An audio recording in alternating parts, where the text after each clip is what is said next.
Oke, kita kembali lagi dengan perjalanan spiritual atau channel kita. Langsung dari halaman 36 sampai 40 nih. Nomornya nih. Ya, nomor 36. Tak terasa sudah sampai 40 nih. Chapter 1 ntar lagi mau habis. Sekarang ini nomor 36 ya. Nah, Yuk, kita mulai ya. 36. Apa yang dimaksud dengan kata mengolah obat? Orang di zaman kuno yang mengerti obat-obatan, mengolah obat, membuat pil-pil dan puyer-puyer untuk menolong sesama manusia, itu namanya mengolah obat. Ya. Nah, kadang-kadang kan mungkin kok nomor ini sepertinya lompat, ya toh. Dan kita harus tahu sejarahnya. Sufu bikin buku ini kan karena tanya jawab. Makanya pertanyaan apapun ya dicatat, nah kemudian dijawabkan. Gitu loh. Makanya kok ada muncul yang mengolah obat lah ini, gitu loh. Ya toh, kayak nyambung kan gitu loh. Ya toh. Tapi enggak masalah ya, kita baca aja, nanti kita ini kan sesuai gitu loh.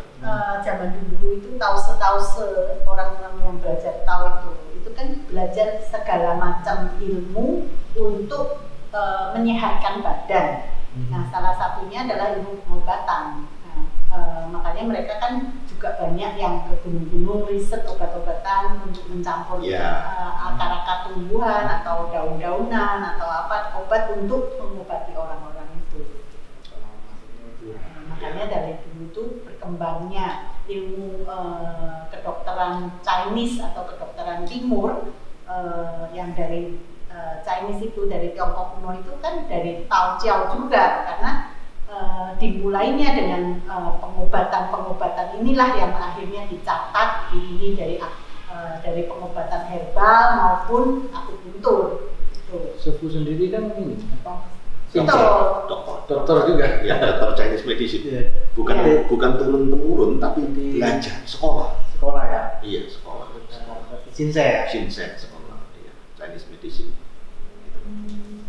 Lanjut nih. Yuk lanjut aja ya. Oke, nomor 37, belajar tahu apakah terus bisa mengobatin orang. Tentang pengobatan harus berdasarkan pengetahuan atau pendidikan khusus gitu loh. Iya toh. Jadi kan kita ini tidak bisa sembarangan, wah saya jadi ahli pengobatan gitu ya, terus enggak. Padahal tidak punya dasar-dasar pengetahuan pengobatan gitu loh. Ini orang mau jadi salah. Habis ditoi ngobatin orang. Sering terjadi. Nah iya, mungkin salah. Mau jadi sakti. Jadi sakti. Jadi ada masalah katakan loh. Nah, jadi gini loh ya, kita ini harus bisa membedakan. Kamu mau menolong orang itu berarti hatimu baik. Oh iya. Betul kan? Ya, orang sakit mau ditolong itu baik. Tapi kan kita harus punya dasar-dasar ilmu ya bagaimana nolong ini gitu loh. Ya, jangan misalkan kemarin jatuh naik sepeda motor jatuh kemudian tulangnya keluar mau diobatin gimana? Ceklek gitu. Wah lama. Iya toh. Ini kan nggak boleh. Kemudian misalkan sekarang radang. Nah kamu nggak ngerti pengobatan tentang antibiotik ini itu nggak ngerti semua. Lasennya juga bingung. Ini gimana?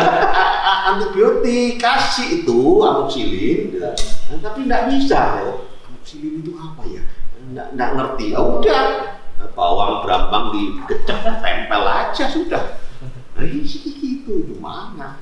Nah ini yang nggak boleh gitu loh. Ya toh belajar ya sekolah kedokteran, belajarlah ilmu pengobatan, ya toh. Nah kamu akan menjadi seorang ahli dalam pengobatan itu. Iya. Oke, lanjut. 38 ya. 38. Apakah maksudnya tidak berbuat dan kosong? Maksudnya tidak berbuat ialah tidak berbuat. Kosong artinya penuh tetapi kelihatannya kosong. Nah, bingung loh. Kalau dilihat Arafia baca begini sih, pasti bingung. Iya. Ngomong apa? Kita harus kembali ke budaya bahasa Mandarin ya, bahasa Tionghoa gitu ya toh, bahasa Hua ini gitu tidak berbuat adalah tidak berbuat, ini kan uwe dari kata uwe ini kan, uwe itu uso uwe. Ya toh. Nah, kita kan harus tahu budaya Tionghoa ini seperti apa. Ya toh. Kalau kita cuman terjemahan harafiahnya tidak berbuat berarti tidak berbuat, ini kan bingung gitu. Sama dengan kalimat Jawa. Ya bahasa Jawa yang saya dengar itu loh, ngono ya ngono ning ojo ngono. Kan bingung juga kan? Nah, jalan bener nah, gitu loh. Ya. Nah, untuk gampangnya uwe, uso uwe itu kalau kamu sudah berbuat kembali ke nol. Start, jalan lagi. Sudah berbuat kembali ke nol, jalan lagi. Nah, maksudnya nggak usah mengingat jasa yang lama gitu. Jangan dipikirin, jalan terus. Gitu loh. Jadi akhirnya itu akan menjadi alamiah kamu berbuat. Tapi kamu nggak merasa kamu sudah berjasa, sudah berbuat sesuatu yang menolong orang, tapi kamu sudah melakukan itu gitu. Itu jadi kurangnya. Jadi secara otomatis gitu. Gitu.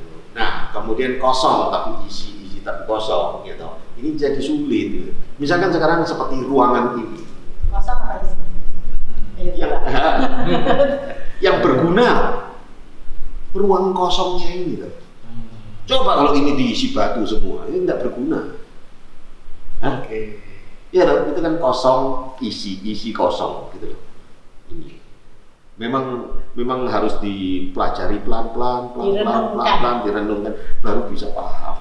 Tidak bisa sesaat mengerti kosong tapi isi tapi kosong. Nah, nanti mungkin kalau di dalam pembahasan lebih dalam untuk yang tingkatan lanjut ini akan lebih detail ada pengertiannya gitu loh. Hanya ini kan umum ya, secara umum, jadi ya dari situ aja dulu kita. Saya pernah diskusi sama bule ya gitu loh. Dia bilang bahwa wah teori kosongnya tahu ini hebat ya. Saya jadi bingung sendiri, kok hebat jadi mana? Ya toh, kalian aja ngertinya sudah 5.000 tahun yang lalu. Sedangkan fisika baru paham itu mungkin tahun 1920-an. Teori kosong, baru munculnya Big Bang, munculnya black hole, teori-teori ini kan gitu loh, kuantum segala macam ini. Dari tidak ada menjadi ada. Ini baru tahun 1920-an katanya. Nah, sedangkan kalian ini sudah 5.000 tahun lalu sudah ngomong tentang kosong. Sampai mereka bingung, kok bisa kalian ini dari mana katanya? Gitu loh. Yuk kita lanjut ya. Ini nomor 39 ya. Larangan seksual artinya apa dalam Tao? Artinya ialah harus menjaga badan dan menjadi nasihat supaya jangan terlalu sembarangan gitu loh. Itu karena kan makanya dulu itu bercerita tentang Qingqi-shen ya Qingnya ini kan dari sperm ini yang orang artinya kan sperma ini, makanya kan sampai tidak nikah, tidak boleh ini gitu loh. Nah, tapi kan sesungguhnya pengertiannya tidak seperti itu. Sesuatu yang kebablasan jelek gitu loh. Ya toh, poinnya di situ gitu loh. Jadi kita harus jaga badan, harus segala macam gitu loh, jangan sembarangan jadi tidak karu-karuan gitu. Alamiahnya manusia pasti akan melakukan itu, cuman kan bagaimana kita bisa mengontrol jangan kebablasan, jangan berlebihan gitu. Sehingga itu merusak badan gitu. Kalau ngomong jangan ngawur juga panjang loh,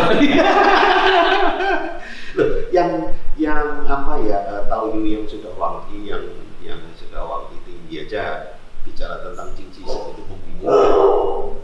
Iya, gitu loh. Ya, saya pernah di Australia itu waktu itu ada tahu satu, dia belajar Chinese ya, Chinese medicine, dia orang Tiongkok, kemudian nikah dengan bule. Ya, nah dia belajar ini, kemudian begitu pertama kali dia tanya, bagaimana kamu menerangkan Qingqi-shen di dalam Xiu Tao ini? Wah lama. Langsung dihantam begitu. Saya bilang, yuk sesudah 3 tahun kamu belajar, kita debat yuk. Saya bilang gitu. Sudah wangi, yuk kita debat. Kita ngomong, tidak gampang.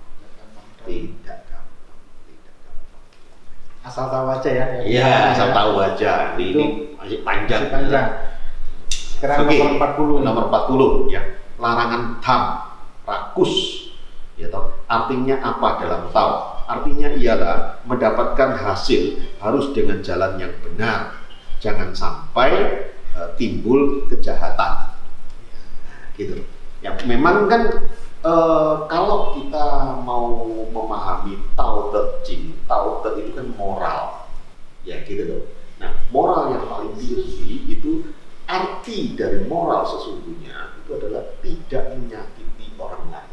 Moral itu. Iya, tidak menyakiti orang lain. Kita buka kamus. Ya, apa arti moral itu? Tidak menyakiti orang lain. Gitu. Nah, di sini berarti kita ini tidak tam, gitu. Jangan rakus sampai arahnya nanti jahatin orang. Iya, nyakitin orang. Nyakitin orang jadinya. Gitu loh. Oh, maksudnya itu. Gitu loh. Karena kan dipecah-pecah jadi kecil-kecil kan gitu loh.